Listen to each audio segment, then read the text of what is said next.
I'm getting sick of repeating this, okay? Not only do I have to tell every single undergrad the rules, but you keep asking why is this? And what happened to my classmate? And is that for reals? So I'll just make a post and I can link every time someone asks. And no, I can't put in the course supplementary material. I'm a lowly grad student, and admin will tear me a new one if I write some stuff on the official site. Also, there are worse things than admin which may notice. Most of these rules are just common sense. Some are a little stranger, but follow them all and you'll be entirely safe in the lab. Come on, if you wanted nothing strange, you could have studied accounting. Now let's begin. Number 1, don't stay in the microscope room when we refill the cooling liquid. Why do I even have to say this? Did you sleep through every single class in your life? Ventilation in the microscope room is shit, and when we change the liquid nitrogen, if enough of it evaporates, then you can lack oxygen and suffocate. That's a really dumb way to go to the hospital or die. Number 2, don't go into Lab 3 at night. To start with, you shouldn't be at uni after 6 p.m. It's illegal, but I know how things go in reality. We've got to finish projects and professors with crazy expectations. You shouldn't go into Lab 3 either, and there's a sign to remind you. But I know you people get bored or really need a screwdriver, and you see it's always full of pristine instrumentation. So, okay. If you really need it, go inside Lab 3 and have a quick look, or take your shiny voltmeter or whatever. But not after sundown. I'd write a poem if I were to tell you all the reasons, and you wouldn't even believe me.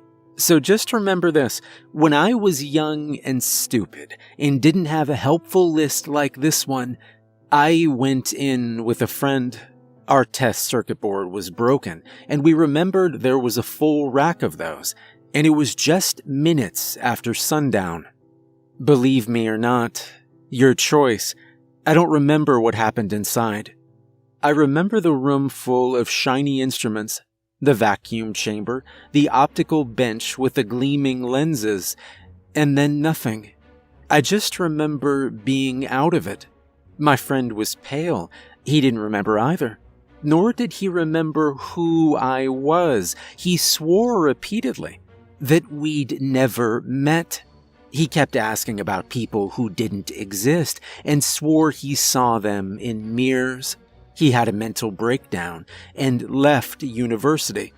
And he was still one of the lucky ones. Rule number 3. Don't enter the laser room without protective goggles. Look, I don't care how sure you are that the laser isn't operating, or how quickly you're going in, or if you think squinting will help you. There's an infrared laser. You won't see the beam, duh, but it will blind you if you're in the wrong place at the wrong time. So wear your damn goggles. Or better still, just stay out. What are undergrads doing there anyway? I know it's not used in first-year experiments. Rule number 4. Never go into Lab 3 alone. Ever heard of safety rules? You shouldn't enter any lab alone, actually, but you should really never, ever enter Lab 3 alone. And I mean it strictly. Don't enter alone, even if you're sure someone is inside already, even if someone calls you from inside. Actually, if someone calls you from Lab 3, run like hell. Faculty will never do that. If another student is there alone, you can't help anyway. I think you know this one. Even professors warn you usually. The only time I've seen someone break in and go alone, when she came back, she kept laughing at the wrong things. She didn't seem to remember names and behaved like a completely different person. About a month later, she killed her roommate using mirror shards as knives. She laughed all the time at the trial. Rule number 5. Don't sleep in the lab. Like, why would you even do that? Yeah, you partied all last night, and you convinced your lab mates to let you nap a little. Well, don't. First, if professors catch you, they'll be furious and will remember about it. They're not nearly as senile as you think. Second, it's just not safe. I don't care if you sleep like a stone at home. For some reason, people tend to sleepwalk in the lab. I've seen a girl wake up and walk straight to the liquid nitrogen. We stopped her just before she could drink it. Twice. I've seen students sleepwalk to Lab 3. See previous point, okay? I don't want to say more. Rule number 6. If you put food in the fridge, label it, and eat only your own. Come on, this is basic civility. Were you raised in a barn? The fridge and microwave are free for students to use, and I know it's a lifesaver during some long-ass projects. But if you don't put your name and the date, it will be a mess. Either something will be left to rot, and it's just gross, or you'll eat someone else's lunch and start a feud which will last the rest of your academic career. 2 full professors are still sabotaging each other for a sandwich incident 35 years ago. I swear. Also, really don't eat unlabeled food in the second level. It's not for students. It's not for anyone, actually. We leave it on Friday, and it's gone by Monday. Don't ask questions about this one, okay? Just don't eat it. Ever. Rule number 7. Don't bring mirrors inside the lab. Yeah, I know like half of you picked lab mates in the hopes of hitting on them during those long, boring hours, and the other half are stuck with someone who is hitting on them. Tough luck. If you wanted a sentimental life, you should have gone for the humanities. Anyway, if you really have to check your greasy hair in the mirror, leave the lab and go to the first floor toilets.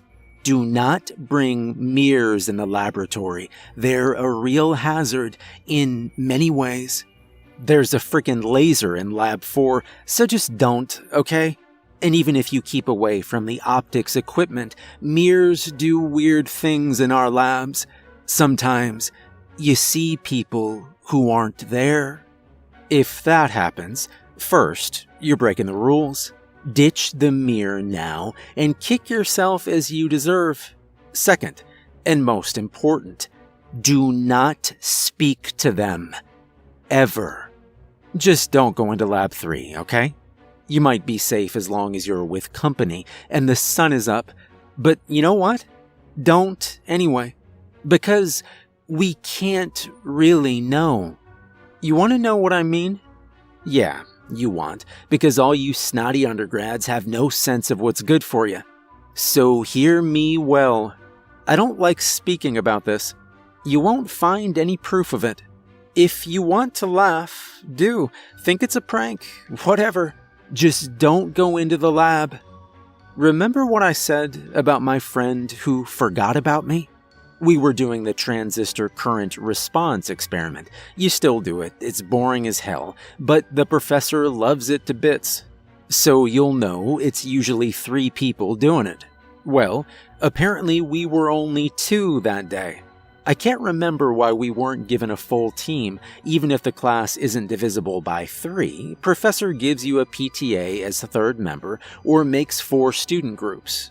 Because doing that experiment in 2 is a hassle. I remember doing the experiment too.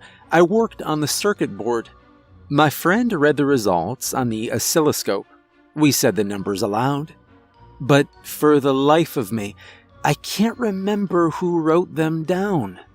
I even asked the professor. He frowned, said he really thought we had 3 student groups only, but the records he kept show only 2 names. I checked my own mails and texts, and they were addressed only to a single friend, but in one of those texts, I wrote, "You 2 better be punctual." I'll say the truth, I can't prove it, but I think 3 people entered Lab 3 that day. Only 2 came out, one with his memory damaged, the other forgotten. If that can happen, look, Believe me or not, just don't go in to lab 3.